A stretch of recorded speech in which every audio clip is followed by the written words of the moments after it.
The next session will be about organic search strategies for multi-channel business.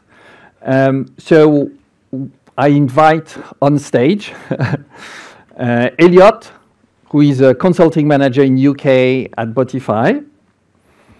Michael has an impressive track record in field of SEO, with his most recent role as SEO Manager at Mark & Spencer. Prior to his role at M&S, Michael showcased his expertise as an SEO Manager at Debenhams, where he led the in-house team. Then we also are very pleased to host Alina. Welcome.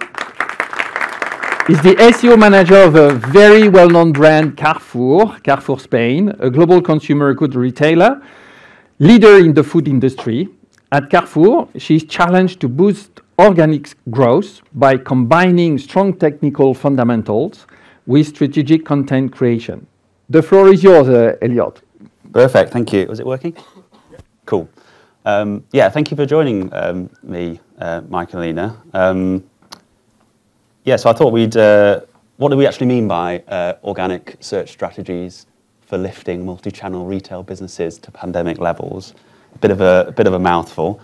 So I thought we could start by talking around some of the challenges that you faced during the pandemic, and then we could talk a little bit around the post-pandemic traffic levels and how you kind of changed to the new customer, and then finish up with whether we can reach the pandemic levels of traffic and revenue that your businesses saw. It feels like a bit like a chat show thing we've got going on. So if you want to talk about your new film or new book, then feel free to do that as well. So yeah, if we start with if I take you back to the pandemic, retail businesses saw lots of challenges around supply chains, lockdowns, travel restrictions. I mean, I don't know if it's the same in Europe, but the whole of the UK seemed to think we'd run out of toilet paper, so everyone hoarded that for months. So can you talk a little bit around, when it comes to your organic search strategies, some of the challenges and opportunities that your business saw during the pandemic? I'll start with Alina. Yeah. So thank you for having me again.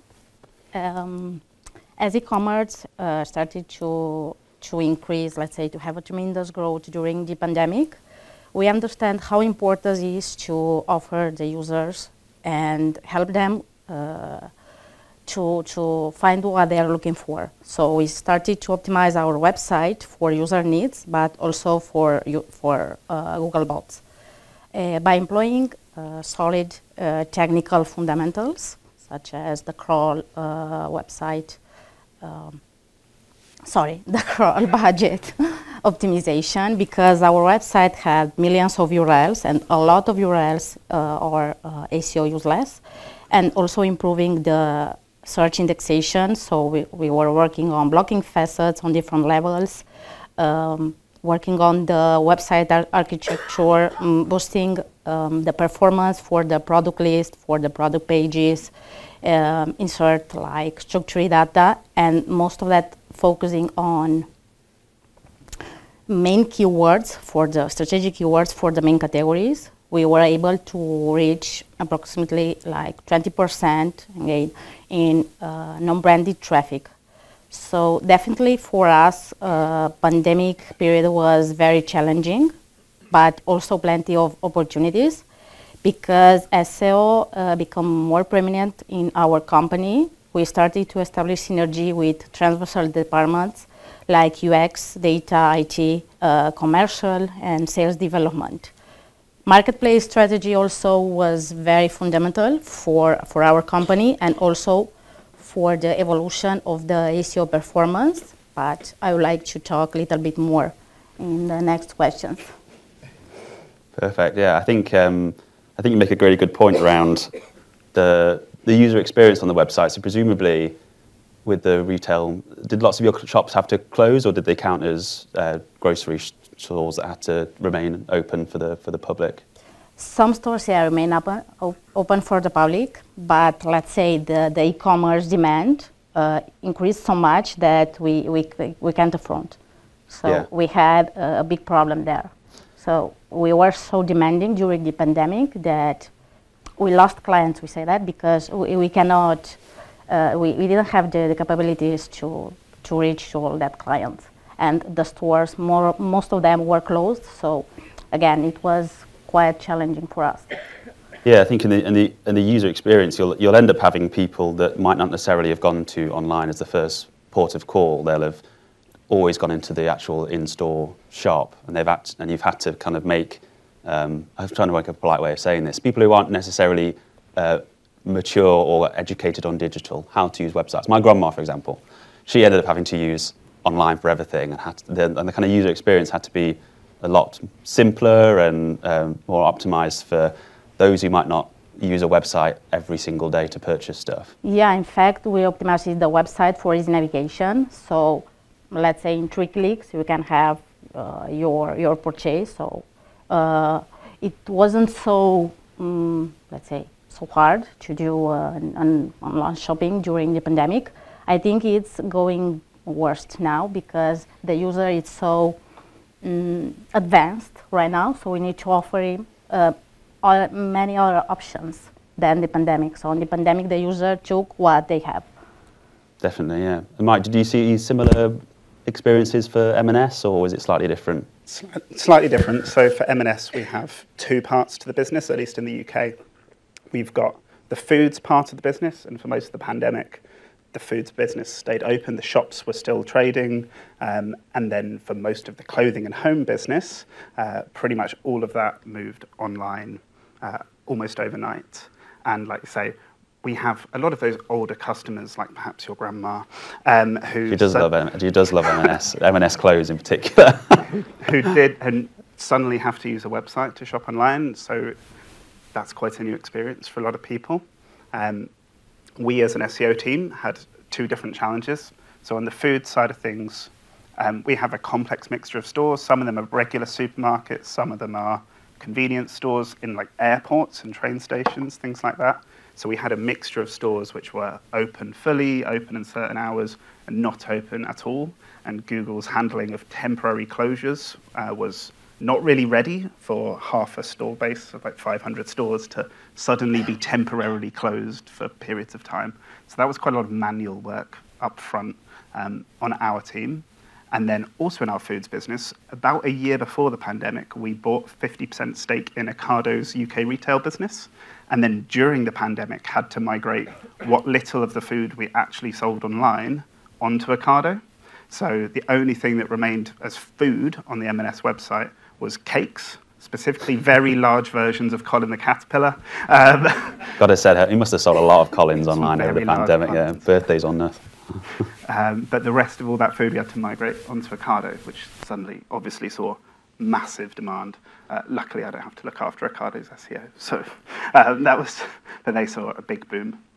Then on the clothing and home side of things, because all of our customers really, especially the older ones, were very used to the shops, and suddenly those were all closed. We saw a massive upsurge in demand, but at the same time, because our clothing and home business did reduce a lot, a lot of stores were closed, we, like many businesses, had like people going into furlough, and large parts of clothing and home marketing temporarily going off into furlough. We actually, as an SEO team, poached a few of those people that might have otherwise gone into furlough and brought them into our SEO team temporarily. So we moved from about a 9-person SEO team pre-pandemic up to a team of 20-odd during the pandemic, where we also brought in some project managers, people like that to help us manage all this extra stuff. And those were people like analysts to help us with all our extra data. We had a couple of content specialists who could write better store copy, for instance, for the stores that were open, things like that, help with all of our editorial SEO needs during that time.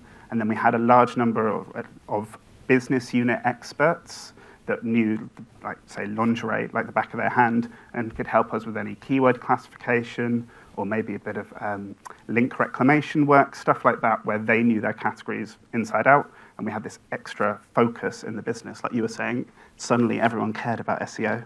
I always care about SEO, but yeah. We always care about SEO. We love SEO, but suddenly the business really cared about SEO during the pandemic. Money talks, I guess, doesn't it? It must be really great to have that many people then a bit more, at least educated more on SEO and understand the value and stuff like that. That must have been quite good knowledge as well now moving forward to have that. When those people moved back into their respective teams, they were like little SEO spies within their own teams that suddenly were really empowered, knew loads about SEO, and could be the best advocates we've ever had for SEO within their respective teams, especially editorial.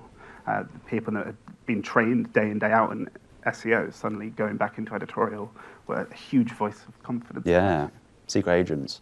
Okay, that sort of leads us nicely into the next kind of topic. Would be around post-pandemic, I'll say. Don't know what exact dates those mean, but when lots of businesses essentially, when lockdowns kind of were removed and businesses reopened their shops and stuff, most businesses, I'm sure everyone here, generally saw a year-on-year decline in traffic and revenue, and sometimes visibility as well overall. What was what your businesses saw from that decline, and also how have you adapted your businesses to the new customer that has come out of the post-pandemic? So in terms of our immediate move from post-pandemic, we certainly didn't keep a 20-person SEO team. Damn it. We went through the usual restructures that happened with businesses. And at one point last year, we were down to about 3. We're now up to 7 or so. But that was obviously a change for our team. Luckily, all of that hard work up front during the pandemic and then since has kept our visibility on the rise during that time. So we didn't see a visibility drop off over that period. But the demand in a lot of the categories that we trade in was very different year on year. The best example of that is flowers. Flowers during the pandemic, suddenly everyone was buying flowers online and sending them to each other. Oh, that's nice. Which is that's lovely. Nice. Or buying them for themselves and sending them to their own home. Whereas these days you can go back into store, you can pick up your apology flowers from the supermarket on the way home. Or the petrol station. Or the petrol station. And less people are perhaps going online to send those. There's still a large volume of people that got used to that started doing regular flower orders for themselves. So it's not completely died off, but it's a big, big shift in categories like that. And we have a lot of categories, and they all saw different impacts. In terms of customer behavior, what we're seeing is slightly less brand loyalty since the pandemic as people sort of tried out different brands. So retailer loyalty, I specifically mean here, where people might not search the retailer name so much. So we're starting to see us and every brand out there investing loads more in loyalty schemes. So we're all familiar with like the supermarket loyalty schemes, the Nectar Club Card, things like that. From an M&S perspective, we reinvented Sparks, which is our loyalty scheme during the pandemic, had a big launch for that, and that's all gone app-based. So again, all of that trend towards digital adoption, all of our older customers who previously had a Sparks card in their wallet, a lot of them have now got an app on their phone, which is the main M&S app, and that drives that brand loyalty, increased app adoption. You're more likely to just go back on your app. Yeah, I guess there was, with lots of stuff in the pandemic, it sort of accelerated a lot of stuff that was happening anyway. So it accelerated the fact that we could now work from home, or accelerated digital adoption from people who were, I will not download the M&S app. I will go in and buy my scarf from the in-store. Alina, did you see anything similar around like kind of loyalty with the brand? A different trend? Yeah, in Spain, origin Spain, for Carrefour Spain, happened something quite different because users stay loyal to the brand. In fact, they return to the convenience store, increasing the supermarket market share, but impacted the evolution of the e-commerce market share. But we've seen an increase, for example, from 2019 to 2022, that the brand searches and also new customers had increased a lot after the post-pandemic. So in the post-pandemic part, we see that we can do a lot with the SEO, but also we had to adapt to the new preferences of the post-pandemic users. We also have to deal with the increasing volume of the online competitors for grocery stores especially, and also their improved services and policy pricing and promotion and so on. So we had quickly to adapt to this, to the shift by ramping up our e-commerce capabilities, optimizing the web for easy navigation, for example, adding detailed product description, image qualities, customer ratings and reviews, and so on, but also digging more into our SEO data to understand the behavior of the user, how they are purchasing, and how it's working inside the website when they get inside. And then we have to listen more to our users. Also, we had to adapt our business model to attract more conscious customers. They're looking for sustainable, local, organic products, but also to expand our range of products for food intolerances and preferences like gluten-free, lactose-free, vegetarian products that we don't have such a big assortment before. And now we are like top of one in Spain. So for us, it was, again, really challenging. And as I mentioned before, marketplace for the non-food sections, for products that are not food, help us to meet this demanding growth of our post-pandemic users. So we aiming sellers from another companies to sell inside our website. So in that way, we can cover this demanding and this growing needs of the users after the post-pandemic. So let's say we haven't seen in the post-pandemic a decrease in traffic and so on, but an increase because we try to equilibrate it with other strategies that we applied. Yeah, I think, sorry, Mike, you were going to... I was just going to ask, so with other sellers on your site, does that help increase your product count? Or? Exactly. Yeah. Exactly. We have more and more products that Carrefour by itself cannot produce it. So like a huge range of different products, I don't know, for toys, for home products, electronics, home appliances. So we diversified so much this range of products that help us to ramp up our traffic. Interesting. M&S has started to do something of a similar thing. We're not a marketplace, so we have started to bring on complementary brands over the last couple of years, particularly in our clothing area. So where we might not be specialists in sportswear, we've purchased a stake in a specialist sportswear company that then has the license to resell big sportswear brands to give us some of that credibility. So things like Asics or Adidas can go on the website, but also by selling these third-party brands, we see that benefit of bolstering product count, which has quite an outsized impact on e-commerce SEO. And it's not one of our traditional strengths as a business, so it helps us a lot. Yeah, I think it sounds like you're diversifying a lot of the products and the categories that you can potentially sell. And that online-offline experience, you're trying to blend that a lot more, because obviously maybe pre-pandemic it might have been there's a very obvious online experience, a very offline experience. Did you have anything like click and collect or anything added to the... Yeah, we are working on the omnichannel strategy, like blurring the lines between online and physical stores. So we had these kind of services like click and collect. So you can buy online and go and pick up your order in the store you want. So in 5 minutes you have your purchase in your trunk. Also we have another service called Drive. So you can order, but only for the food section, and then you can go to your store and collect your products. Interesting. Yeah. So we have different kind of services. So aiming more the user to buy online, even if they want to go to the store. So mixing both channels. Have you seen since the pandemic, click and collects just start to become even more popular as an option? Yeah. We've seen a lot of that. We've been investing a lot in our click and collect proposition. Some of it, that like, more eco-conscious shopper, we've tried to make our click and collect in-store option plastic-free where we can, so people get sort of handed the product directly and then can bag it themselves, all those kinds of touch points. But yeah, click and collect's huge for M&S as well. We've got so many stores, and not only does it save on delivery costs and all that, but it helps encourage customers to go into stores. So, you know, we mentioned that omni-channel blurring the lines bit. My team's we were in the .com team, which is quite an old school name maybe for that area.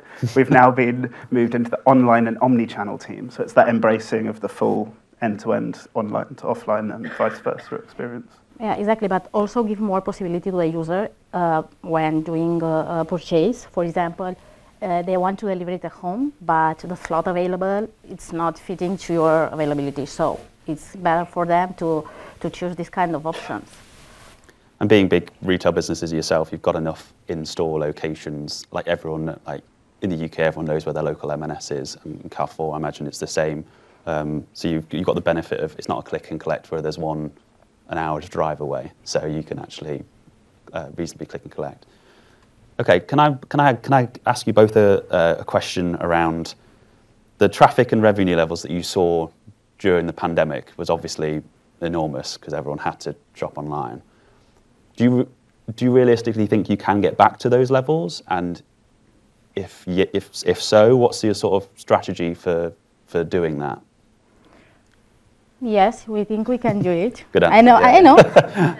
We have an ambition plan, but we think that the numbers can be similar, more or less, with the pandemic levels. We are going to focus more on services, promotion, discounts, and so on, and also digitalizing the experience through the website and the application. We are very focused also on the application. And then in the SEO, we have a roadmap divided in 5 main pillars. First, the ongoing technical optimization with main focus on the crawl budget, as I mentioned before. Also on the web architecture, and then filter and facets management. Then, as you know, content is the king, so align content with SEO insights to reach the right audience at the right moment by combining search trends with key transactional messages. Then another topic that we have, and it's inside the content, is a hot topic for us, let's say, the synergies between SEO and paid search. So right now we are suffering a little bit of cannibalization, a little bit more, to say like that. So we are plenty working on this stuff. We are also betting on the local SEO for the store pages, mentioning about the omnichannelity. So we want to do the store pages more transactional. So even if a user is looking a physical store, how to get there and so on, they can have the opportunity to buy from that pages and also to access all our promotion and services. And then last but not least, data. We are focusing more into a customer-centric data because let's say before pandemic, we were using the data to analyze results, but not so much to understand the user needs and put the user in the middle of all our decisions. So we'll have a process of transformation during 3 years, and also with omnichannelity. Let's say we make numbers and they fit for the moment. Yeah, it's really interesting. It's clear you've got that 5-point plan, 5 strategy that covers everything from content to technical to that underlying data, and I'm sure people in the audience will have the similar paid versus organic split and how you work alongside them to you don't hate each other is one. Yeah, let's say our main intention is to get all these sections to a transactional part. So to be able not only to attract traffic, but they can convert indifferent from the source they're coming from. You're trying to leverage as many pages as possibly have on the website to actually, for conversion and for transactions.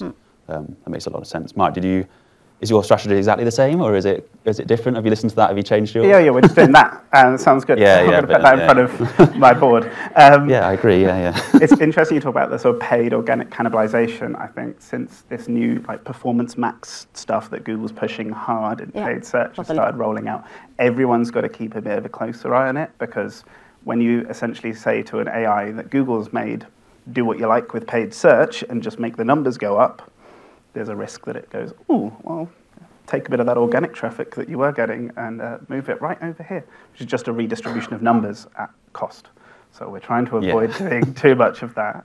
In answer to the first question, do we think we can get back there? Yes. Correct answer again. We all go yes. The chances that it's going to be quite a different kind of customer. So if you think about pandemic, people weren't leaving their homes very much. Most of those people were at home, like on the sofa with a tablet or a laptop, maybe doing some work, but browsing very much on big screens. These days, you're out on the go a bit more, you're on mobile. It's not going to have the same conversion rate, and it's going to have quite a different shopper behavior all around. So we've got that to bear in mind. It's never going to be the same user and the same conversion rates and all the same patterns we saw during that period of time. But I think that sort of e-commerce adoption was already heading that way over a much longer time period. All the pandemic did was just jump us a few years further along that, and then we had sort of a soft reset afterwards. But we mentioned those grandmas that had to try out the app and had to try out the website during the lockdown. Some of those have gone back to their regular way of shopping, but not everyone has, and that's only just going to keep ramping up over the years as more people try out click and collect and all these nice new services and our lovely new UX that everyone's got. Yeah.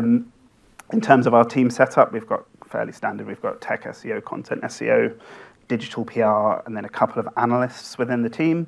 So we've got a lot of data to power all that we do.